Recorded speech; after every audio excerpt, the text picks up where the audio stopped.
नमस्कार, मी सुनीताच किचन मराठीमध्ये तुमचं खूप खूप स्वागत। आज करणार आहोत आपण कुळथाच्या पिठाचे शेंगोळे, ज्याला काही भागात हुलगे म्हणतात, काही भागात जिलेबी असंही म्हणतात। तर अशी ही कुळथाची पिठाची जिलेबी हा पदार्थ हिवाळ्यात केला जातो, म्हणजे जेव्हा थंडी असते तेव्हा। पण आता पावसामुळे भरपूर प्रमाणात थंडी तयार झाली आहे, गारवा आहे, तर करायला हरकत नाही। तर मग बघूया आता शेंगोळे कसे करायचे। कुळथाची पिठाची जिलेबी बनवण्यासाठी मी असे 2 बाउल कुळथाचं पीठ घेतलंय। हळद, लसूण, लाल ओल्या मिरच्या घेतल्या आहे, मीठ, कोथिंबीर आणि हे 4 ते 5 चमचे गव्हाचं पीठ आणि 4 ते 5 चमचे ज्वारीचं पीठ। तर आपण आधी मिरची, लसूण आणि मीठ हे मिक्सरवर बारीक करून घेऊया। लाल मिरची अशी मी तुकडे करून घेतले तिचे। त्यामध्ये आपण घालणार आहोत मीठ।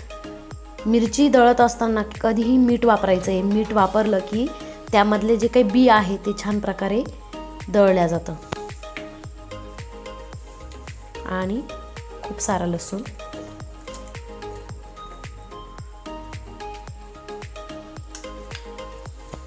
हे आपण आता मिक्सरवर दळून घेऊया।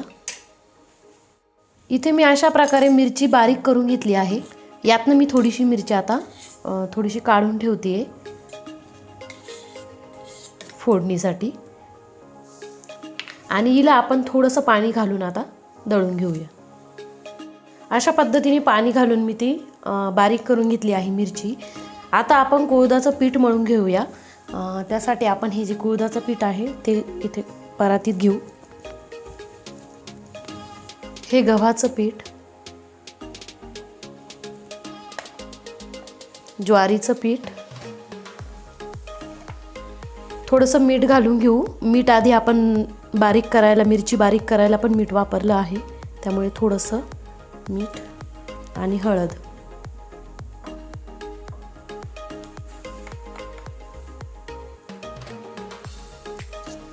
हे सगळं मिक्स करून घ्यायचं आहे।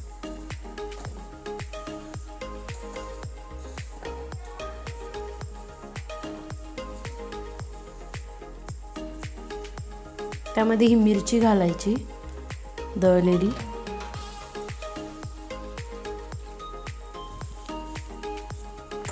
हे पीठ मळत असताना मी आधी इकडे गॅसवर एक पातेलं भरून पाणी पण ठेवलं आहे, जे आपल्याला फोडणी दिल्यानंतर त्याचा जो काही रसा तयार करायचा आहे त्यासाठी ते कामात येणार आहे। त्यामुळे मी इकडे पाणी पण ठेवलं आहे।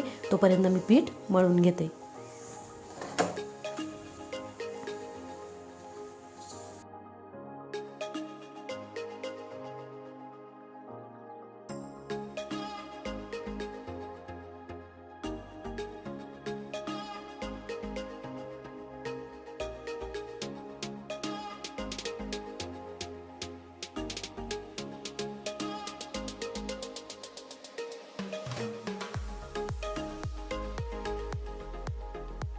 इथे मी शेंगोळ्यांचा रसा करण्यासाठी कुकर ठेवलं आहे, आणि कुकरमध्ये एक 2 ते 3 चमचे तेल घालून घेतलं आहे।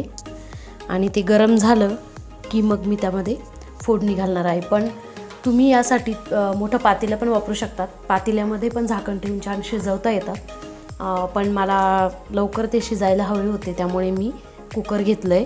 आता ते तेल तापलं आहे। आता आपण त्यामध्ये घालूया जिरे,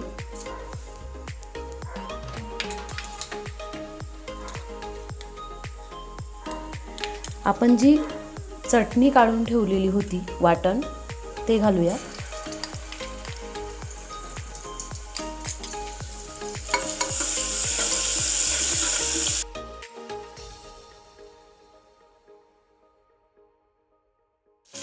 आता यात आपण घालूया हळद आणि कोथिंबीर।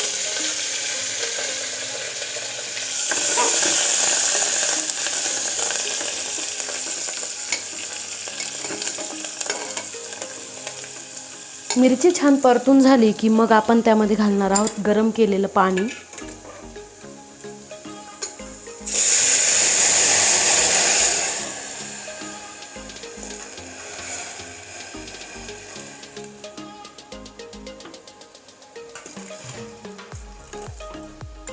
असं जर पाणी गरम करून ठेवलं तर आपला वेळही वाचतो आणि यामध्ये आपण चवीपुरतं मीठ घालणार आहोत, कारण आपण ऑलरेडी मिरची दळताना आणि पीठ मळताना मीठ घातलेलं आहे. पण आता आपण रस्सा केला आहे त्या रश्शासाठी आपल्याला मीठ घालावं लागेल. थोडंसं मीठ आता मी घालून घेते. याला आता छान उकळी येते, तोपर्यंत आपण शेंगोळे करून घेऊया. आपलं पीठ आता भिजलं आहे. इथे मी चॉपिंग बोर्ड घेतला आहे ते वळण्यासाठी. तुम्ही इथे पोळपाट पण घेऊ शकता. यावर मला छान मोठ्या साईजचे करता येईल म्हणून मी चॉपिंग बोर्ड घेतला आहे. तर आता आपण एक एक करून घेऊया.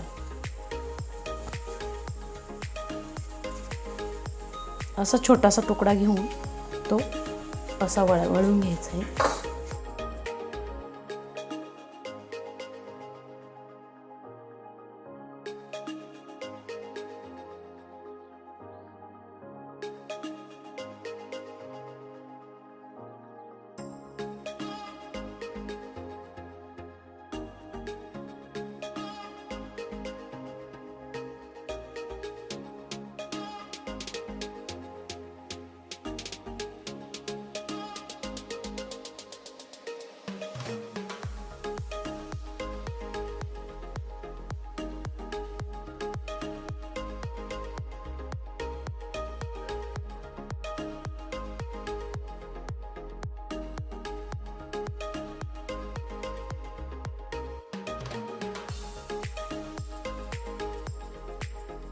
अशा प्रकारे मी इथे शेंगोळे वळून घेतले आहे आणि एवढं पीठ मी त्यातनं ठेवलं आहे.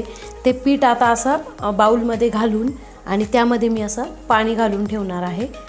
ते मिक्स करून आपल्याला तो जो रसा आहे मिक्स केल्यानंतर तो रसा जो आहे तो रसा घट्ट होण्यासाठी आपल्याला हे जे पीठ आहे हे असं मिक्स करून त्याच्यामध्ये घालायचं आहे.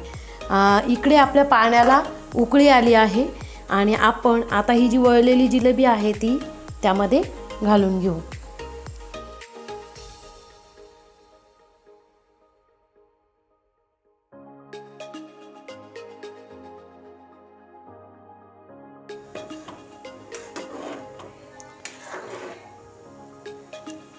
अशा पद्धतीने साधारण मी जेवढे शेंगोळे आहे त्याच्या डबल असं पाणी याच्यामध्ये ठेवलं आहे. जर तुम्हाला जर रसा आवडत असेल तर तुम्ही जास्तही धरू शकतात. त्याचे जे काही ग्रेव्हीसारखे रसा असतो ते एकदम सुपासारखं छानही लागतं. ते तुम्ही असंही पिऊ शकतात गरम गरम. तर अशा याच्यावर मी त्याला एक वाफ देऊन घेणार आहे, 1 ते 2 शिट्ट्या देऊन, आणि मग मी कुकर थंड होण्यासाठी ठेवणार आहे. हे जे पीठ आहे ना हे हाताने असं कुस्करून आणि ते पाण्यामध्ये मिक्स करून घ्यायचं आहे आणि कुकर थंड झाला की त्यामध्ये हे घालून आणि एक उकळी आणून घ्यायची, जेणेकरून त्याचा जो काही रसा आहे तो घट्ट होईल. अशा प्रकारे कुकरला आपण 2 ते 3 शिट्ट्या काढून घेतल्या आहे आणि आपली जी काही कुळथाच्या पिठाची जिलेबी आहे ती आता शिजली आहे ते आपण बघून घेऊ. हे बघा अशी नरम झाली आहे ना, म्हणजे ती शिजली. तर आता आपण यामध्ये पीठ मिक्स करून ठेवलेलं आहे ते आता आपण याच्यात घालूया, म्हणजे जेणेकरून त्याचा जो काही रस आहे तो थोडासा घट्ट होईल.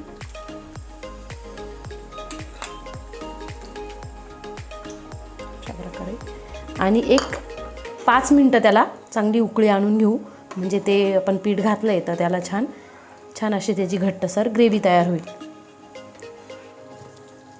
एक 5 मिनटं आपण याला उकळी आणून घेतली आहे.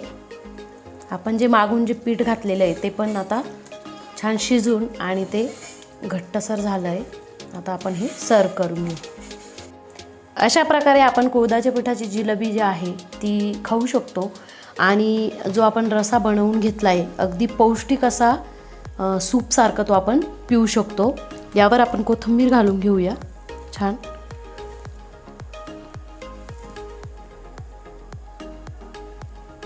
आणि मस्त गरम गरम असं सूप पिऊ शकतो त्याचं.